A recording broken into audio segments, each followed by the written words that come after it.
अहिल्यानगरचे माजी खासदार सुजय विखे पाटील यांचा फोटो असलेला फ्लेक्स फाडण्यात आलाय। हा प्रकार शिर्डीत घडला असून या प्रकरणावरून सुजय विखे यांनी विरोधकांना इशारा दिलाय।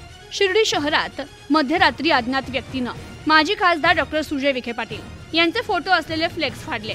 या फलकाबरोबरच तेथे लावलेल्या दुचाकी वाहनांची देखील तोडफोड केल्याची घटना घडली आहे। त्यानंतर शिर्डीत विखे समर्थकांकडून आणि महायुतीचे पदाधिकारी कार्यकर्ते यांनी निषेध नोंदवत हे कृत्य करणाऱ्या व्यक्तींचा शोध घेऊन तात्काळ कारवाई करण्याची मागणी केली आहे। दरम्यान यावर बोलताना माजी खासदार सुजय विखे पाटील म्हणाले, शिर्डीतील भयमुक्त वातावरणासाठी आपण कटिबद्ध असून अशा घटनांनी काही फरक पडणार नाही असं त्यांनी स्पष्ट केलंय। शिर्डी शहरातील लक्ष्मीनगर भागात गणेशोत्सवानिमित्त लावण्यात आलेला फलक गणेश विसर्जन झाल्यानंतर मध्यरात्रीच्या सुमारास अज्ञात व्यक्तीने फाडलाय। माजी खासदार सुजय विखे पाटील यांचा फोटो असलेलं हे फलक फाडलंय, तर याच परिसरातील काही दुचाकी वाहनांची देखील तोडफोड करण्यात आली आहे। याबाबत बोलताना पुढे विखे म्हणाले, शिर्डीत गुन्हेगारांच्या विरोधात मोहीम राबवली आहे। गुन्हेगारांविरोधात शासनाने सक्त भूमिका घेतली आहे। हे गुन्हेगार फक्त रात्रीतूनच हल्ला करू शकतात। त्यांना सांगू इच्छितो की तुम्हाला हद्दपार केल्याशिवाय मी थांबणार नाही।